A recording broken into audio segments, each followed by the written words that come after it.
Welcome friends, একটি নতুন চাকরির বিজ্ঞপ্তি নিয়ে তোমাদের সঙ্গে হাজির হয়েছি। দিল্লি সাবঅর্ডিনেট সার্ভিসেস সিলেকশন বোর্ডের পক্ষ থেকে নতুন 2354টি শূন্যপদে নিয়োগের জন্য অফিসিয়াল বিজ্ঞপ্তি প্রকাশিত হয়েছে। তো আজকের এই ভিডিওতে আমরা সম্পূর্ণ বিষয় নিয়ে আলোচনা করব। কোন কোন পোস্টে নিয়োগটি করা হবে, সেখানে শিক্ষাগত যোগ্যতা কী লাগবে, বয়সসীমা কী রয়েছে, আবেদনের পদ্ধতি, সিলেকশনের পদ্ধতি, অর্থাৎ সম্পূর্ণ বিষয় নিয়ে স্টেপ বাই স্টেপ আলোচনা করে দেব। চ্যানেলটিতে নতুন দর্শক হয়ে থাকলে অবশ্যই চ্যানেলটিকে সাবস্ক্রাইব করে পাশে থাকা বেল বাটনটিকে প্রেস করে দাও, যাতে সমস্ত ধরনের নিত্য নতুন চাকরি সংক্রান্ত আপডেটসগুলো সবার আগে তোমাদের কাছে পৌঁছে যায়। অফিসিয়াল বিজ্ঞপ্তি ওপেন করলাম, যেটি government of NCT of Delhi subordinate services selection বোর্ডের পক্ষ থেকে গত 22শে ডিসেম্বর 2023-এ এই অফিসিয়াল বিজ্ঞপ্তিটি প্রকাশিত হয়েছে। কি বলা হচ্ছে দেখো, ভ্যাকেন্সি নোটিশ আর অ্যাডভার্টাইজমেন্ট নম্বর রয়েছে 5/2023। বিভিন্ন পোস্টে নিয়োগটি করা হবে।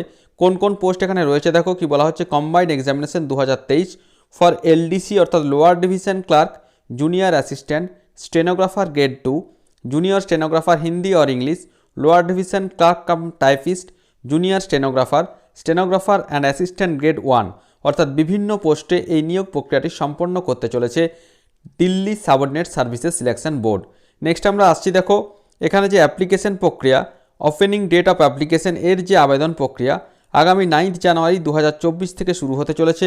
লাস্ট ডেট দেখো আগামী 7 ফেব্রুয়ারি 2024 রাত্রি 11:59 পর্যন্ত এখানে অ্যাপ্লাই করা যাবে। নেক্সট আমরা আসছি দেখো কোন কোন পোস্টে কতগুলি ভ্যাকান্সি রয়েছে। প্রথমে আমরা আসছি দেখো যেটা রয়েছে grade 4 junior assistant, total vacancy রয়েছে দেখো এখানে 1672টি। তার মধ্যে আনরিজার্ভদের জন্য রয়েছে দেখো 788টি, ওবিসি রয়েছে 500টি, এসসি 194টি, এসটিদের জন্য 40টি শূন্যপদ সংরক্ষিত রয়েছে এবং ইডাব্লিউএস রয়েছে দেখো 150টি এবং দেখো রয়েছে পিডাব্লিউবিডি 104টি, এক্স সার্ভিসম্যান 200, এসপি রয়েছে 75। সেম আমরা আসছি 2 নম্বর যেটা রয়েছে স্টেনোগ্রাফার, টোটাল ভ্যাকান্সি রয়েছে 143টি, lower division clerk cum typist English ও হিন্দি ভ্যাকান্সি রয়েছে 256টি। নেক্সট রয়েছে জুনিয়র স্টেনোগ্রাফার রয়েছে 20টি, জুনিয়র অ্যাসিস্ট্যান্ট রয়েছে 40টি, স্টেনোগ্রাফার রয়েছে 14টি, জুনিয়র অ্যাসিস্ট্যান্ট রয়েছে 30টি, জুনিয়র স্টেনোগ্রাফার রয়েছে দেখো ইংলিশ 2টি, অ্যাসিস্ট্যান্ট 2টি। এইভাবে কিন্তু টোটাল যে ভ্যাকান্সি রয়েছে দেখো 2354টি শূন্যপদ এখানে রয়েছে এবং অবশ্যই যে কোনো ভারতীয় নাগরিক হয়ে থাকলেই কিন্তু এখানে আবেদন করা যাবে। এবারে আমরা আসছি কোন কোন পোস্টে কি কোয়ালিফিকেশন এখানে রয়েছে। সবথেকে বেশি শূন্যপদ রয়েছে junior assistant grade 4, total vacancy রয়েছে দেখো 1672টি। এডুকেশন কোয়ালিফিকেশন এখানে কি রয়েছে দেখো, 12 past from a recognized board or institute, অর্থাৎ যে কোনো শাখাতে উচ্চ মাধ্যমিক পাস হয়ে থাকতে হবে। সাথে টাইপিং স্পিড থাকতে হবে 35 word per minute in English, অথবা 30টি শব্দ প্রতি মিনিটে হিন্দিতে কম্পিউটারে টাইপ করার সক্ষমতা থাকতে হবে। অর্থাৎ যে কোনো শাখাতে উচ্চ মাধ্যমিক পাস হয়ে থাকলে এবং অবশ্যই কম্পিউটারে টাইপিংয়ের অভিজ্ঞতা থাকলে বা দক্ষতা থাকলে এখানে কিন্তু অ্যাপ্লাই করা যাবে। কোনো রকম কোনো অভিজ্ঞতা এখানে লাগছে না। এক্সপিরিয়েন্স দেখো রয়েছে নীল। পে স্কেল কী রয়েছে দেখো, 19,900 থেকে 63,200 pay level 2 group C, central civil service ministerial non gazetted post. এবং দেখো যে এজ লিমিট রয়েছে ন্যূনতম 18 বছর এবং ম্যাক্সিমাম 27 বছর বয়স পর্যন্ত অবশ্যই অ্যাপ্লাই করা যাবে। তবে অবশ্যই বিভিন্ন রিজার্ভ ক্যাটাগরির প্রার্থীরা গভর্নমেন্টের নর্মস অনুযায়ী বয়সের ছাড় এখানে পেয়ে যাবে। নেক্সট আমরা আসছি দেখো স্টেনোগ্রাফার যে পোস্ট রয়েছে এখানে কোয়ালিফিকেশান কি রয়েছে দেখো, এক্ষেত্রে উচ্চ মাধ্যমিক পাস হয়ে থাকতে হবে। সাথে 80টি শব্দ প্রতি মিনিটে শর্ট হ্যান্ডে এবং 40টি শব্দ প্রতি মিনিটে টাইপ রাইটিং ইন ইংলিশ, অর্থাৎ ইংলিশে টাইপ করার দক্ষতা থাকতে হবে। এক্ষেত্রে কোনোরকম কোনো অভিজ্ঞতা লাগছে না। এখানে যে পে স্কেল রয়েছে দেখো 25,500 থেকে 81,100 টাকা পর্যন্ত এখানে বেতন পাওয়া যাবে। নেক্সট আমরা আসছি দেখো যে পোস্ট রয়েছে lower division clerk cum typist, এক্ষেত্রে টোটাল ভ্যাকান্সি রয়েছে 256টি। এক্ষেত্রেও দেখো যেটা রয়েছে ন্যূনতম উচ্চ মাধ্যমিক পাস হয়ে থাকতে হবে এবং সাথে কম্পিউটারে টাইপিংয়ের দক্ষতা থাকতে হবে।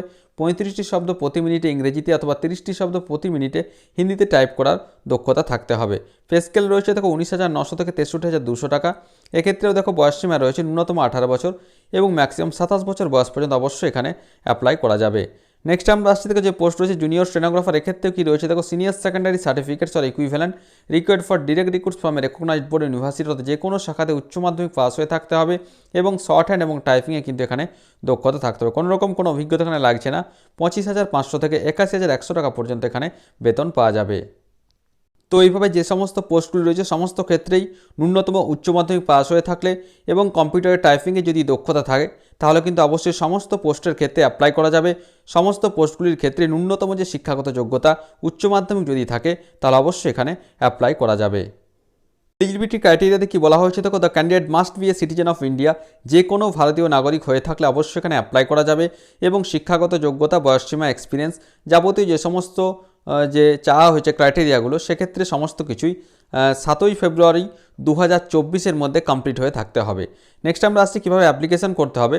Before submitting online application, candidate must ensure that he or she is registered on DSSSB portal, অর্থাৎ প্রথমে DSSSBonline.nic.in যে নির্দিষ্ট ওয়েবসাইট রয়েছে, সেখানে প্রথমে রেজিস্ট্রেশন করতে হবে।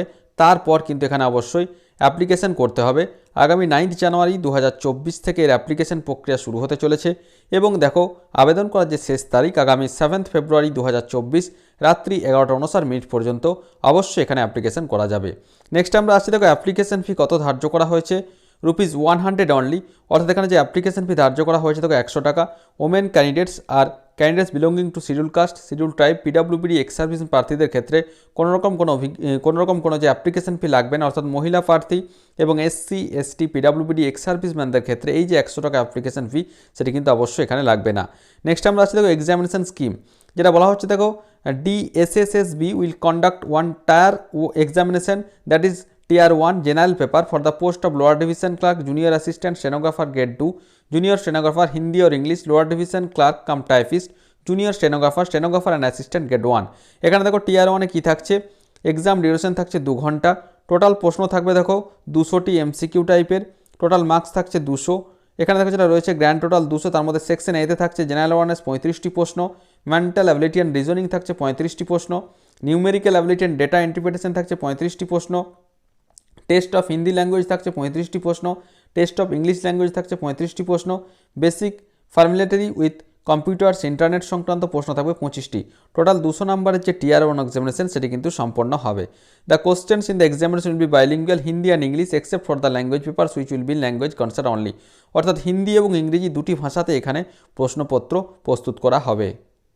অবশ্যই এই যে সিবিটি হতে চলেছে Tier 1 এক্সামিনেশন, সেখানে প্রতিটি ভুল উত্তরের জন্য নেগেটিভ মার্কিং রয়েছে, প্রতিটি ভুল উত্তরের জন্য 0.25 করে এখানে কিন্তু নাম্বার কেটে নেওয়া হবে। এবং এই যে Tier 1 এক্সামিনেশন হবে, তারপর স্কিল টেস্ট অথবা এন্ডুরেন্স টেস্টের মাধ্যমে ফাইনাল যে সিলেকশন সেটি সম্পন্ন করবে Delhi subordinate services selection board.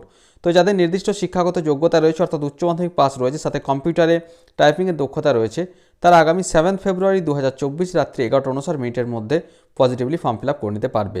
তো এর যে অ্যাপ্লিকেশন প্রক্রিয়া এখনও শুরু হয়নি, আগামী 9 জানুয়ারি 2024 থেকে শুরু হতে চলেছে। তো অবশ্যই এটি একটি অত্যন্ত গুরুত্বপূর্ণ সুযোগ রয়েছে। যারা বিভিন্ন কম্পিটিটিভ এক্সামিনেশনের জন্য প্রিপারেশন নিচ্ছ, তার অবশ্যই এর অ্যাপ্লিকেশন প্রক্রিয়া শুরু হলে পজিটিভলি তোমরা ফর্ম ফিল আপ করে নিতে পারবে। তো আশা করি সমস্ত বিষয়টা বোঝা গেছে। তারপরেও যদি কোনো প্রশ্ন থেকে থাকে অবশ্যই আমাকে কমেন্ট করে কমেন্ট বক্সে জানাবে, আমি যথাসাধ্য উত্তর দেওয়ার চেষ্টা করব। আর ভিডিওটি ভালো লাগলে অবশ্যই একটি লাইক, শেয়ার ও কমেন্ট করতে ভুলো না। ধন্যবাদ।